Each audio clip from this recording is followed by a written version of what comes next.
ने यह बात आप तक पहुंचाई है कि तलाश का उद्देश्य आपके और हमारे भौतिक जीवन में उत्थान का है। हमारा जीवन स्तर ऊंचा से ऊंचा होना चाहिए, बेहतरीन से बेहतरीन होना चाहिए।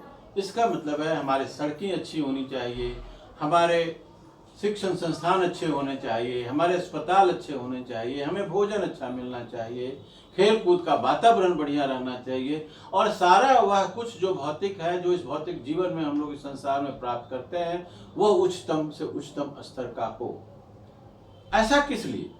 क्योंकि हमारे यहाँ तो है संतोषम परम सुखम का बहुत दिन से यह ज्ञान बांटा गया है कि थोड़े में हम लोग संतोष करें। लेकिन आज मैं कुछ अपनी बहुत पुरानी संस्कृति से उलट बात कर रहा हूँ। वस्तुतः बात यह है कि महान वैज्ञानिक चार्ल्स डार्विन का यह सिद्धांत सर्वाइवल ऑफ द फिटेस्ट, जो सक्षम है वही जिएगा, वही जीतेगा, यह एक निर्विवाद रूप से यह सत्य है। इस सत्य से परे कोई प्राकृतिक व्यवस्था नहीं है। हमें उसका पालन करना ही पड़ेगा, हमें समर्थ होना ही पड़ेगा, तभी हम जी सकेंगे। आप कुछ इधर के दिनों में आप कह सकते हैं कि जब आप समर्थ नहीं थे, इसीलिए तो आप गुलाम हुए, इसीलिए तो हजारों वर्ष तक गुलाम हुए। तो इसीलिए हमें हर दृष्टिकोण से समर्थ होना जरूरी है। हमें अपने आर्थिक क्षमता, भौतिक क्षमता, तकनीकी क्षमता, पौष्टिक भोजन और सार्वभौम सुरक्षा की अनवरत व्यवस्था करनी होगी। यदि हम लोगों ने ऐसा नहीं किया तो क्या होगा?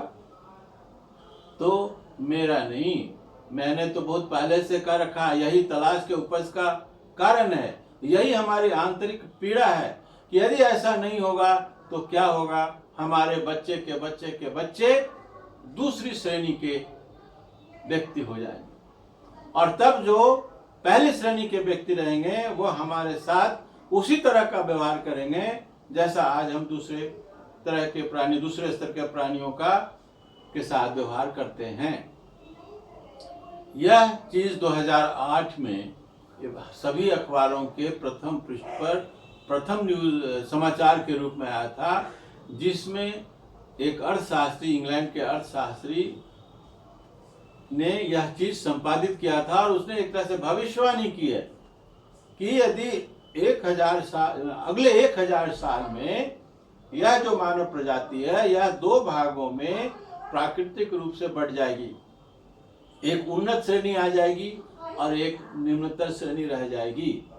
यह बहुत बड़ी बात है, यह बहुत बड़ी घटना या दुर्घटना है, क्योंकि जो स्पीशीज में चेंज हो जाएगा, जब जेनेटिक मटेरियल में चेंज हो जाएगा, और इसके प्रमाण है कि हम जैसे भोजन करते हैं, जैसा सोचते हैं, जैसा रहते हैं, अंततः वह जेनेटिक मटेरियल में परिलक्षित होता है और फिर वह हमेशा के लिए पीढ़ी दर पीढ़ी चला जाता है। इसलिए हमें हमेशा सक्षम और बेहतर होना ही पड़ेगा। इन्हीं स्थितियों के लिए हम लोग चाहते हैं कि हमारा भौतिक जीवन अच्छा से अच्छा हो, हमें हमारे बच्चे हृष्ट पुष्ट और सबसे उन्नत हों, मानसिक रूप से सबसे विकसित हो। अन्यथा एक जो प्रथम श्रेणी का नागरिक है वह दूसरे श्रेणी का गुलाम हो जाता है। आज के दिन में ये आप देख लीजिए, आपका संसार अक्सर ही आता है सभी चीजों में। पहली दुनिया के लोग, दूसरी दुनिया के लोग और तीसरी दुनिया के लोग, विकसित देश, विकासशील देश और अविकसित देश। और जो विकसित देश हैं वो विकासशील देश को और अविकसित देशों को लोग को बहुत ही क्यूरियोसिटी से देखते हैं। अरे ये लोग ऐसे रहता है, ऐसे पहनता है, ऐसे खाता है, ऐसे नंगे डांस करता है और लाइकवाइज। तो आज ये भेद उत्पन्न होना शुरू हो चुका है। अगले 1000 साल में क्या होगा और कितनी त्वरित गति से यह होता चला जा रहा है। अब लोग स्पेस में यात्रा करने लगे, पर्यटन करने लगे, और दूसरी तरफ यदि हमारी बसें भी सड़ी हुई होंगी, वह भी खटारा रहेंगी, तो हम लोग कहाँ रहेंगे? इसलिए हमें यह बहुत आवश्यक है यह सोचना कि हम किधर जा रहे हैं। हम लोग यदि इसको तुरंत नहीं सुधार पाए तो हम लोग गुलाम हो जाएंगे।